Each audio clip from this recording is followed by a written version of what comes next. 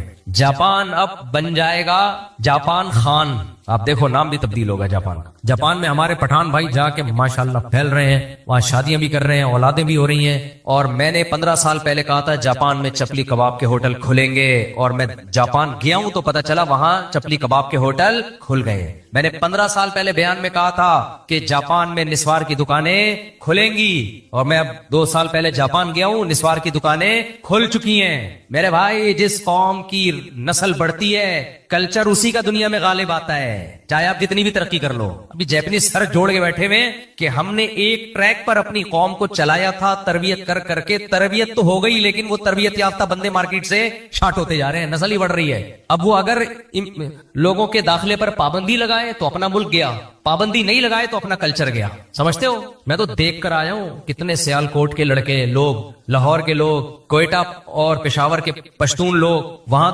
دوسری تیسری شادی کی ہوئی ہے جاپانی لڑکیوں سے. میں کہتا ہوں تمہارے گھر والوں کو پتا ہے؟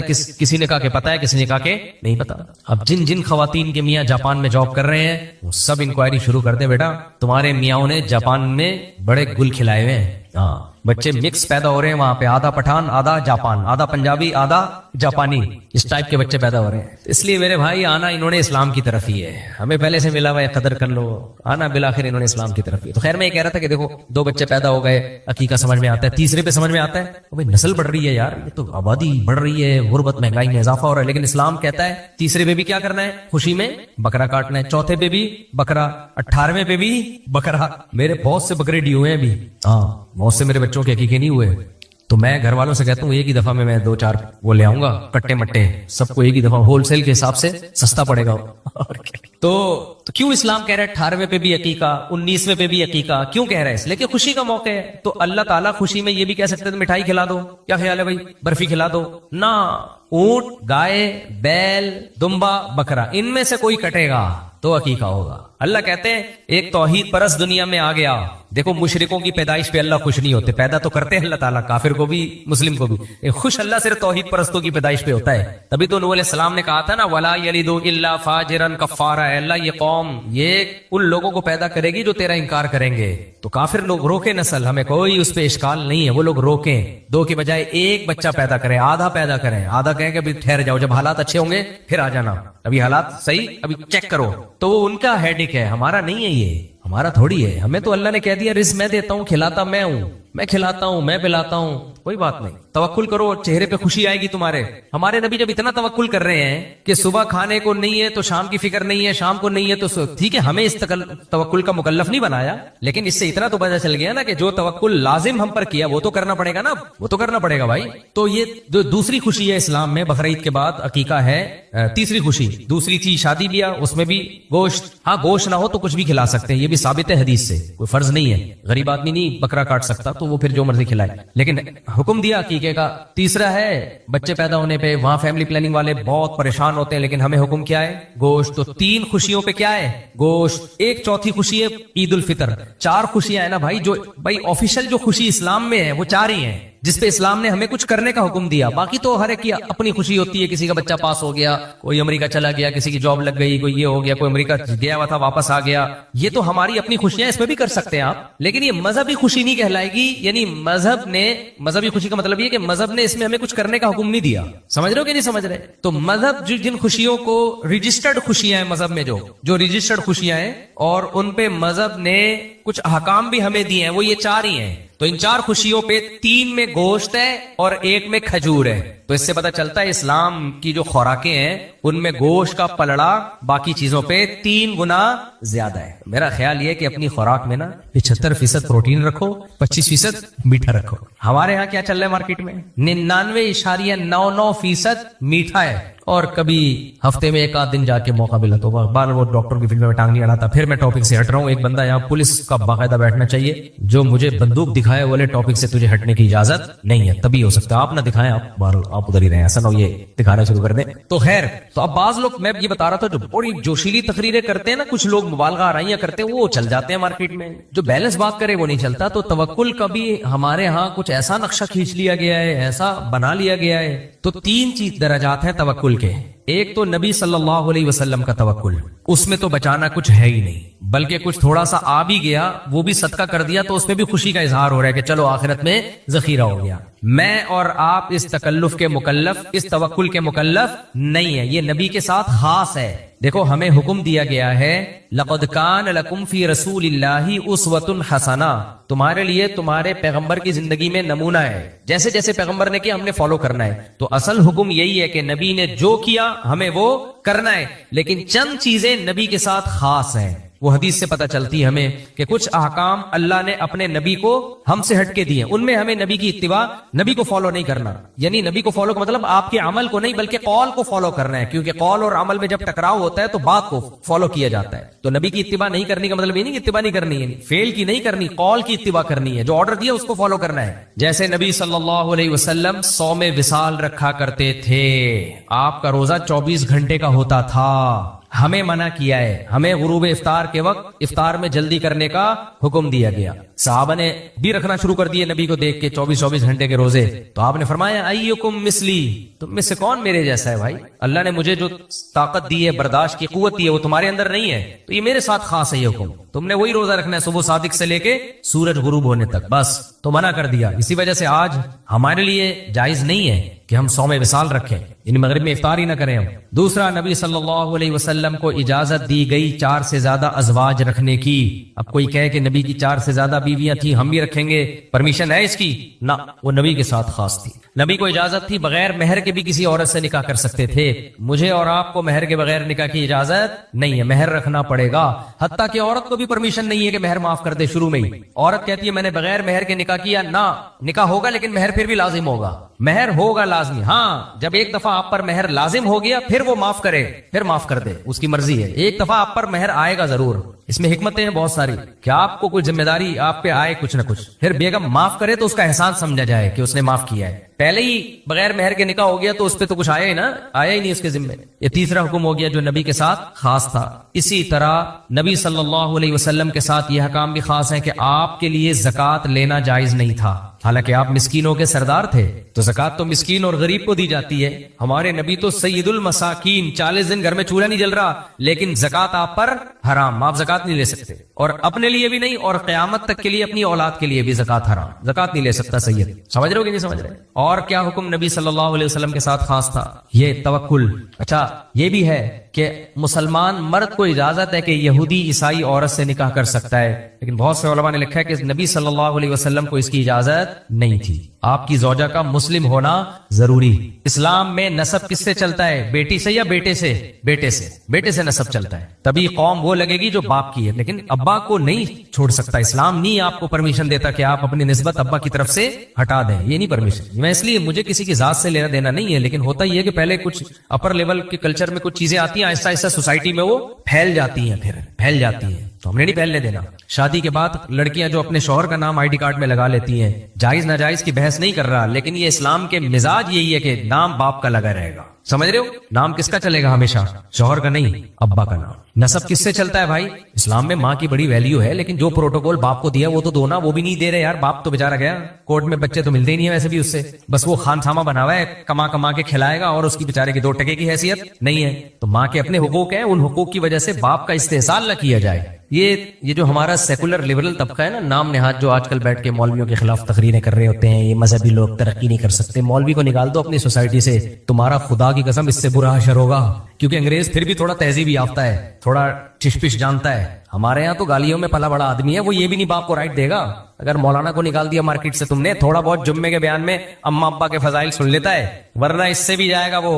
تبھی ہندوستان میں حالات جو گاؤں دیہاتوں میں اس سے زیادہ خراب ہوئے ہیں، کیونکہ مذہب بھی نہیں اور سیکولرزم کو لے رہے ہیں۔ ہندو مذہب میں کم از کم ماں باپ کی عظمت تو تھی نا، وہ لوگ مذہب سے بھی گئے، اور وہ قانون کی وہ پاسداری بھی نہیں ہے جو یورپ امریکہ میں ہے۔ تو رزلٹ کیا ہوگا؟ انسانیت کی تباہی۔ مذہب بہت چاہے باطل مذہب ہی ہو، لیکن کچھ نہ کچھ اخلاقیات ہر مذہب میں ہوتی ہیں۔